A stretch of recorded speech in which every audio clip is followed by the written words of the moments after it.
And so you will begin being able to cast spells right away.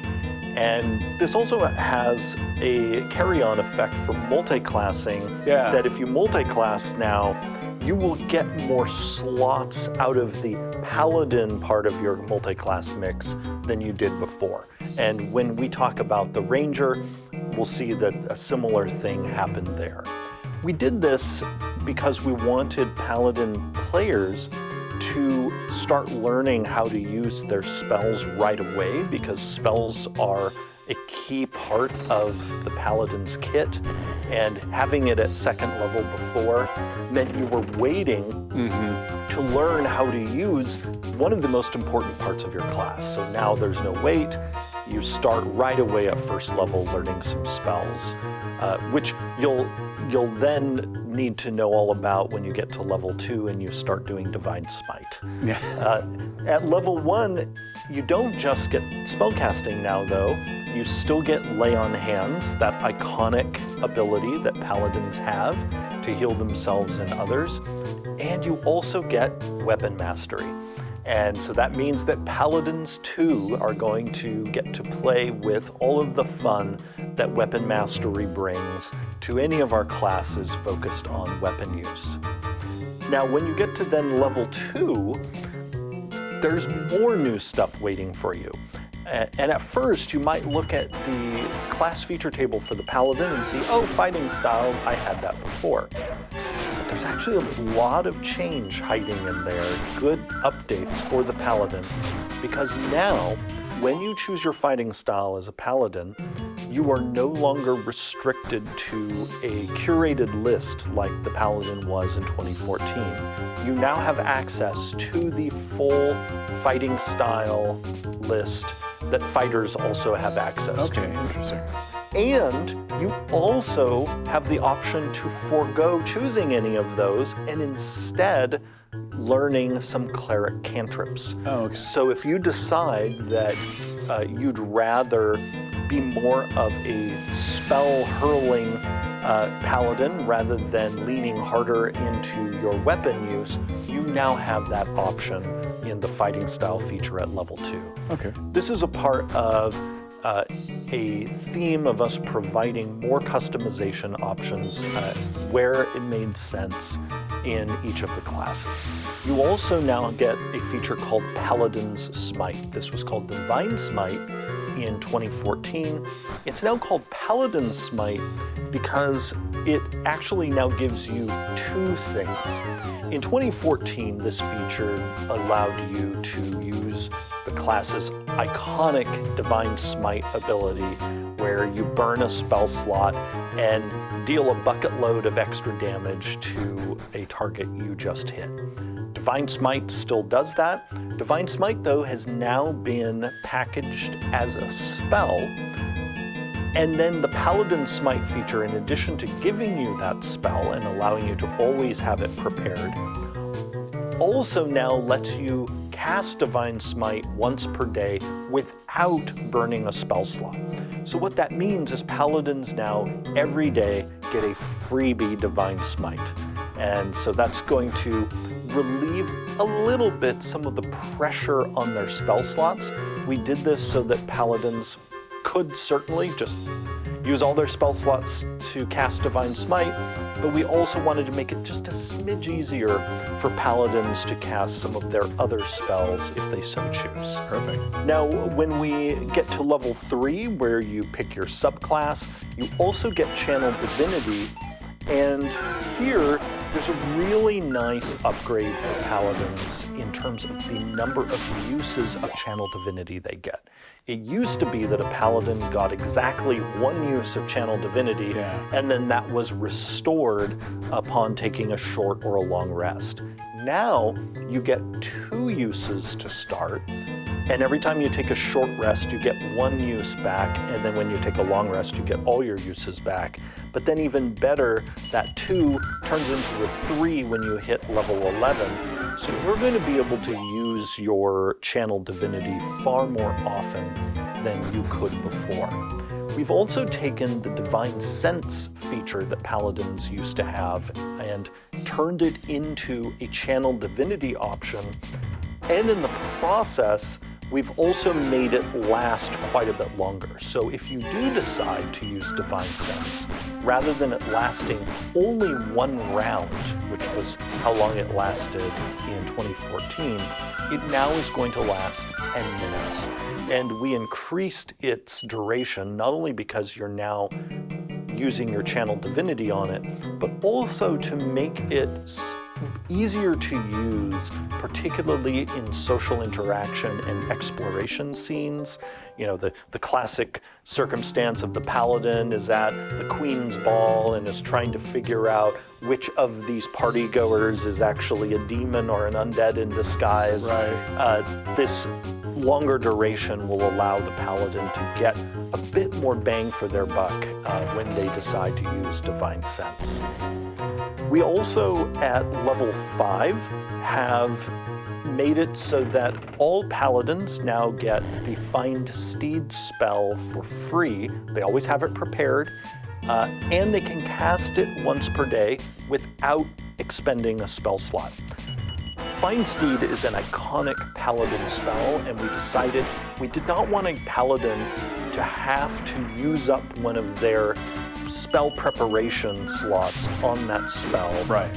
And we also wanted you to be able to use it at least once per day without having to use one of your precious few slots, since paladins and rangers do have fewer spell slots than many of our other spellcasters.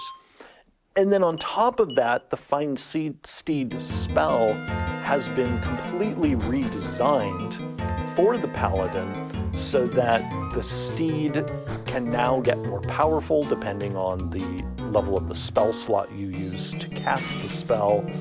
And the steed is now not reliant on particular animal stat blocks, but instead has a stat block all its own, specially designed for the paladin. Perfect. So you really feel like you are summoning this otherworldly creature that isn't just a horse or some other creature that you're riding around on, but is this otherworldly being that is there to work with you really as a companion, as this faithful companion there to assist the paladin and the paladin's friends. That's amazing.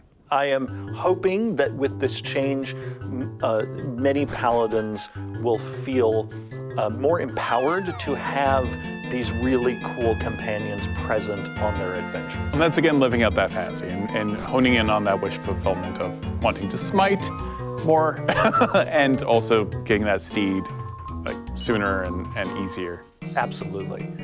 We also have, in the core class, given all paladins a new feature called Abjure Foes, and this gives all paladins a juicy use for their Channel Divinity.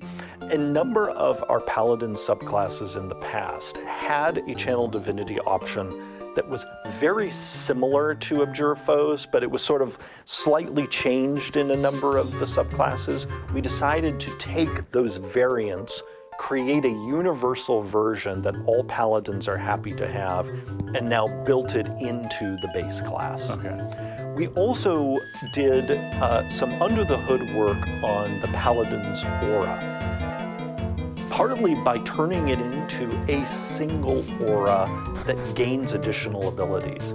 Previously, the paladin, and particularly based on whatever subclass you ended up picking, would end up having multiple different auras, some of them with different radii. Yeah. And it could start getting quite confusing keeping track of like all of your different auras and how big is this one versus that one. Yeah.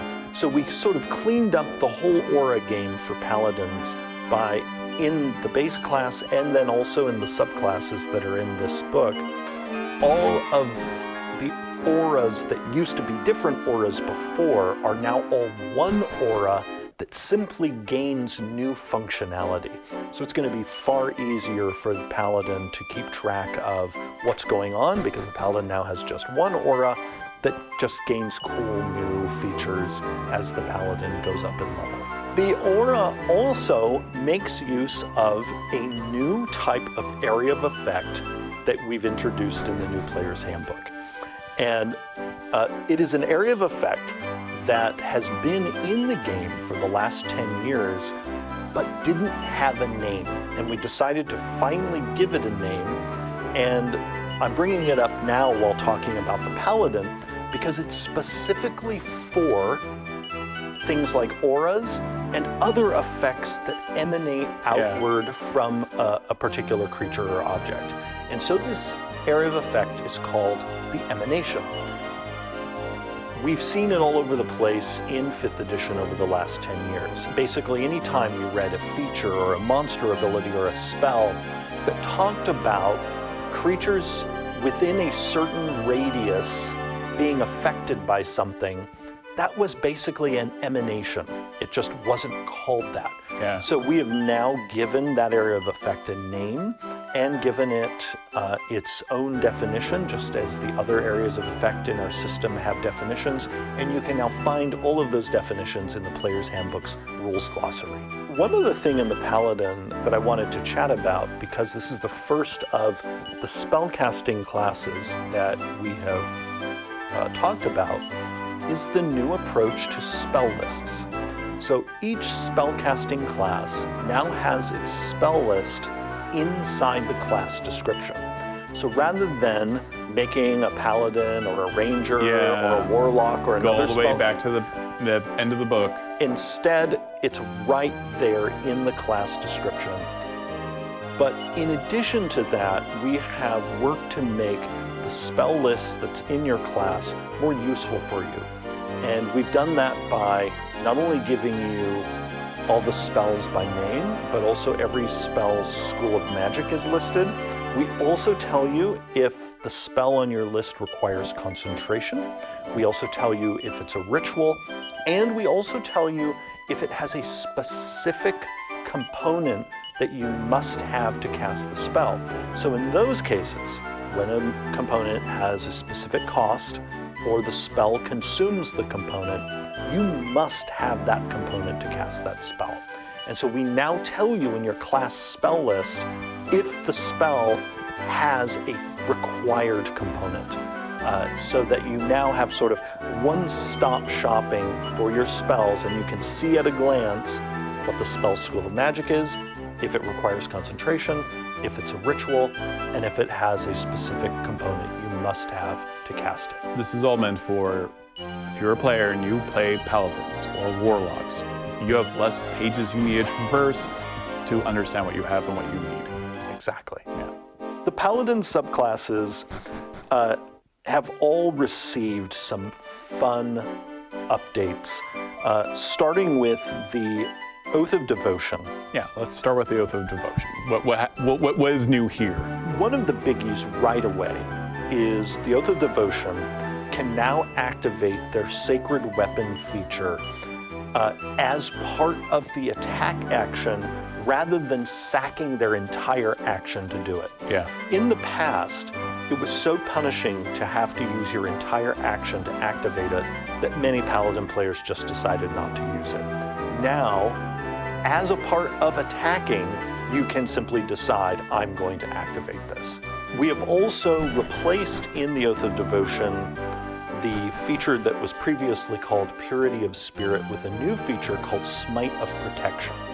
And what this now does is when you use your Divine Smite, because the Oath of Devotion Paladin is the classic knight in shining armor who is there to protect others, it now means that when you use Divine Smite, you and your allies in your aura of protection have half cover for a limited time. So you have this magical protection that gives you the full benefits of half cover, even if you're standing out in the open, as long as your friends are in that aura of protection. And so this gives a nice feeling of being a guardian, even when you're blasting your foes with Divine Smite. We've also made it so that the level 20 ability, Holy Nimbus, is now usable as a bonus action instead of an action, because we want you to be able to activate it and then keep going on your turn, rather than essentially spending an entire turn getting ready to do something. And there are a number of places in the player's handbook where abilities that really are just turning on a state have often now been changed from being an action to a bonus action, or in some cases, like with Sacred Weapon in Oath of Devotion, don't require an action or a bonus action at all, and instead are absorbed into another action. Because again, in many cases, we want you to get to the fun faster. The Oath of Devotion is joined by the Oath of Glory. This, for me, is often the paladin who, if they were in a movie, would look at the camera, have impossibly white teeth with a little sparkle on them as they smile. The Oath of Glory appeared previously in Tasha's Cauldron of Everything, as well as in Mythic Odysseys of Theros. Yeah, that's where it first came from. And it has evolved a bit on its way to the player's handbook. And two of the main evolutions that I think are worth talking about here. One is the Peerless Athlete feature now lasts for an hour rather than 10 minutes. Oh, that's good. This feature is especially useful in exploration contexts. Exactly, yeah. And so we wanted it to be more useful in that pillar of adventure. The other big change is to Aura of Alacrity. The new feature here is that it not only benefits your allies who start their turn in your Aura of Protection, but also if they enter that aura on their turn. This is a really major change, because before, the Aura of Alacrity, which speeds you and your allies up, it's all about the paladin allowing you all to charge forward into battle or some other situation more quickly. The way it was designed before, it was actually extremely difficult sometimes for it to even do anything for your friends, because they had to time it so that they started their turn in your aura, which can actually be more complicated than it sounds when everyone is taking turns in a particular order. This change now means that no matter when a person's turn is relative to the paladins, and no matter where they are on the battlefield, as long as they make sure to pass through the aura on their turn, they will suddenly get the speed boost. That's super helpful, otherwise really weird on the battlefield. Yes, where it's sort of, you can have a whole lot of hurry up and wait. Yeah. One other thing I would love to mention about Oath of Glory that relates actually to all of the Paladin subclasses is that we have vetted their oath spell lists in each subclass. And so players are going to see, not only in the oath spell list, but also when you get to the cleric, the domain spell list, and in the warlock, the patron spell list. All of these lists have been vetted and in many cases updated with different spell options. I'm thinking of this now while we're talking about the Oath of Glory, particularly because the Oath of Glory list in getting updated even includes a brand new spell appearing in this player's handbook for the first time. So when you reach level 17 as a paladin, and if you have the Oath of Glory subclass, you get a brand new spell in the game called Yolam's Regal Presence. And this is a spell created by the Queen of the Elves in the world of Greyhawk, and it allows the paladin and anyone else who casts the spell to, as it says in the name, have an extraordinarily regal presence that will cause people to fall down on their knees and also potentially take psychic damage from just how glorious you are. But I wanted to bring that up because I hope everyone will take time, when they come to their favorite subclass, if it's a subclass that had a little spell list, take a look at that list, because you're going to find often that not only have some of the spells been swapped, one spell for another, but sometimes the new spell that's on the list is a brand new spell for the game. Perfect. So we have the Oath of the Ancients Paladin. This is one of my favorites. It feels like the Green Knight. It's a very unique feel from any other class or subclass. And when we created the Oath of the Ancients, originally for the 2014 Player's Handbook, it really was an answer to the question, what would a paladin look like who had been a part of elven culture or, another culture that maybe is less sort of knight in shining armor, but still, would have these noble oaths and have a lot of the dedication that we associate with paladins, but again, more of a nature or, a druidic or elven aesthetic. And so the answer to that was the Oath of the Ancients. The art for it is wonderful, as is the art for all of the subclasses in the book. And we have made some enhancements to the Oath as it has migrated into the new Player's Handbook. One of those is that the subclass's aura of warding at level 7 now just straight up gives people in your aura resistance to necrotic, psychic, and radiant damage. Because this paladin is all about protecting people from, in some cases, foes from beyond, and so that's why their aura now will protect you from the magic of, necrosis, which we associated with the negative energy plane, radiant damage, which is from the positive energy plane, and then psychic damage, which we often associate with the far realm. And radiant damage can feel also very creepy. It doesn't have to feel like celestial and happy and good. This can also be something, feel like radioactive. Exactly. So it's not always a benevolent or natural source. Exactly. Just as necrotic damage is not always malevolent. Because death can be, it is a natural part of the world. Also, in the subclass, we have increased the range of the subclass's Nature's Wrath ability, which is their entanglement ability. So if you love playing an Oath of the Ancients paladin and tangling people up in roots, well, now you can do that even easier because the range of that ability has been extended.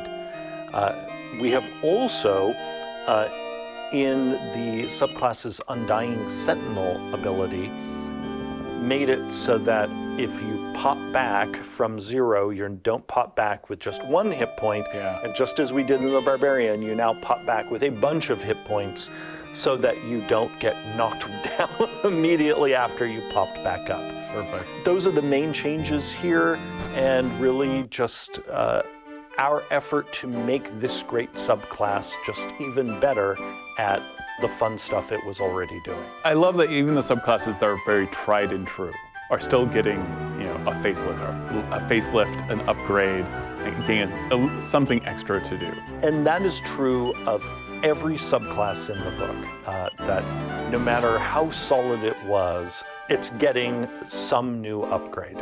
And so that leaves us then with the Oath of Vengeance. This was another subclass that was super solid, but still has some fun new toys within it. One of the biggies, because it affects the subclass's most iconic ability, its Vow of Enmity, is you no longer have to use your bonus action to activate your Vow of Enmity. This you can now use simply as a part of the attack action. Wow. And we've also made it so that if the target of your Vow of Enmity perishes, you now have a window of time where you can transfer it to somebody else. Because it used to be that you would place it on somebody, and if they got felled quickly enough, it's like, well, I guess that's done. Or someone else kills them, And so now, similar to how Hunter's Mark functions, where you can move that spell around, you can now also move around your Vow of Enmity. At level 20, with their Avenging Angel ability, we've made 2 major enhancements. One of them is You can now activate it as a bonus action instead of an action. Thank you. The New Player's Handbook is available for pre-order right now on D&D Beyond. You can find that link in the video description. And you can also find the new core rulebooks bundle for pre-order, both physical and digital. Thank you so much for watching. We have a ton of video content coming out about the New Player's Handbook and all the new core rulebooks, the new Monster Manual, the new Dungeon Master's Guide. So be sure to check out all of that content. And thank you for watching.